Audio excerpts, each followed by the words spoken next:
out, and I also am a creative blogger. For me, what inspired me to really start with this venture towards fashion, it started at a younger age. I've always been interested in fashion, but I didn't fully step into it until summer going into my senior year of college. So I was originally pre-med, and I was like studying for an MCAT, that I was gonna go to med school, did a whole like switch and started going towards business, but didn't necessarily know what direction I truly wanted to go.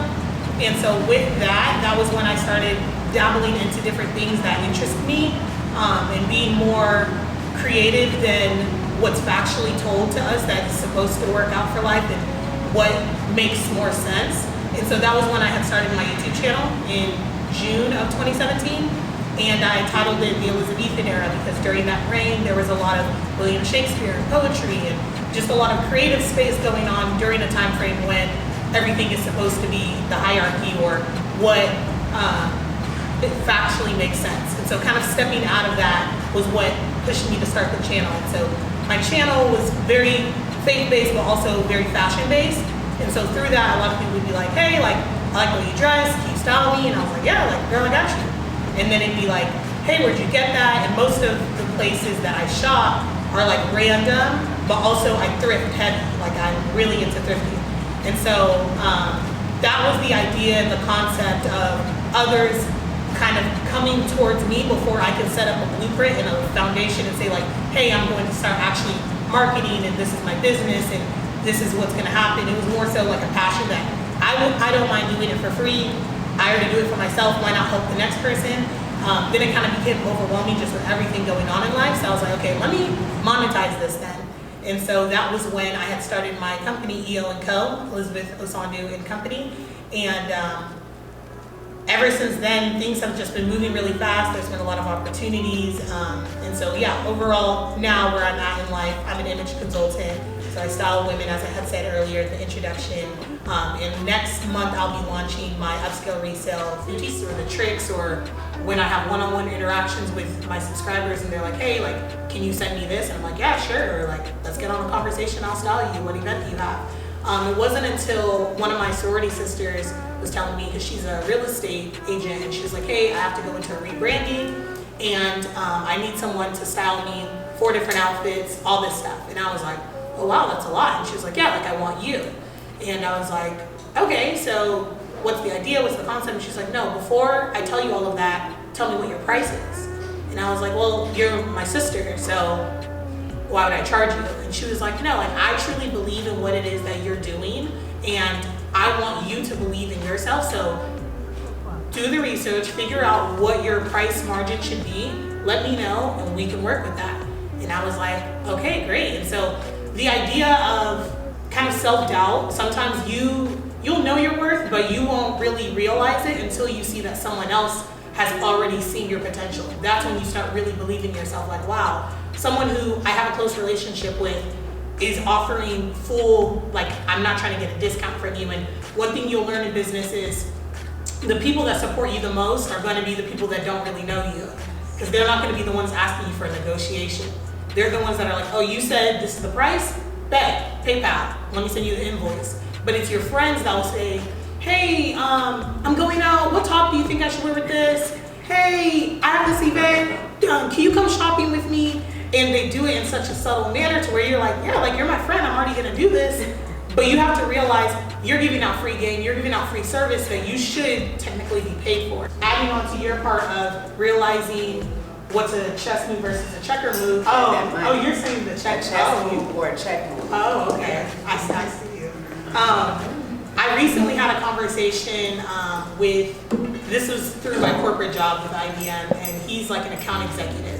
And he was telling me, like, to be honest, I wouldn't be on the phone having this conversation with you if you weren't on this pioneer team.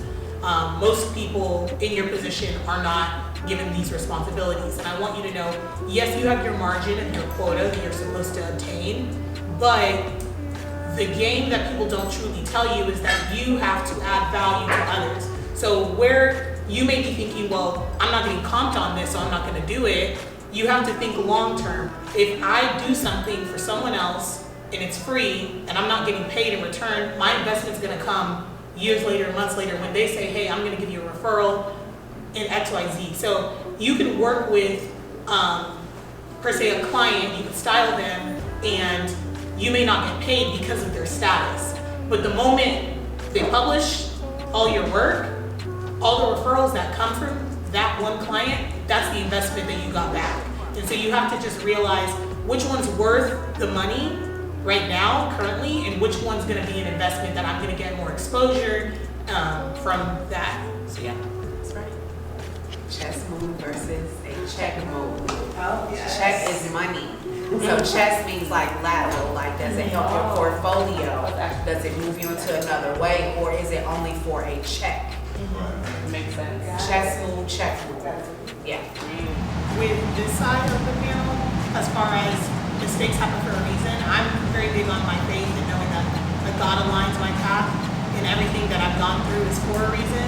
So me starting in a path where I wasn't going to school for fashion, but then falling into fashion, or I wasn't going to school for business and now I'm in business. I feel like all of that happens for a reason, because there's something that you can learn within one experience that you bring a whole new perspective that someone who thinks just like how the others think, given the fact that they all went to the same school and have the same rubric, you bring a whole new perspective that they didn't think about. Yeah, I would say when it comes to mistakes, I try not to live with like the mindset of like regrets or, oh, I wish I would have done this, I wish I could have done this. It's more so like you learn, you grow. Another thing I would say, just to touch on that, I wouldn't consider it a mistake, but taking bigger leaps earlier, because I feel like now I'm taking huge leaps and I'm just like throwing myself out there, and knowing that every time I throw myself out there, God has a parachute, He's gonna catch me. And before, I was putting myself more so in the structure plan of what I thought was my will.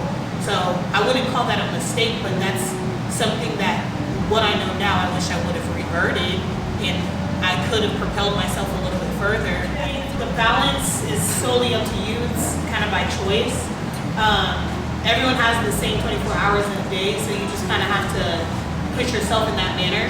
So I look towards other like inspirational people who literally do it all and wonder like, okay, based on their life story, if they came from here, they got to here, what is it that they were doing within their day that pushed them? So like reading on other people's stories and stuff, that kind of gave me the strategy or the plan, and then I figured out what worked for me and what didn't. So for me, like in the morning, I devoted a lot to faith, but then 9 to 5, I'm doing my job. In my job, I do have a desk job, so during like lunch breaks, or if I'm not on a client call, then sometimes I may dabble into EO and Co. And then immediately afterwards, I call it 9 to 5 versus my 5 to 9. Like my whole evening, I'm working on EO and Co.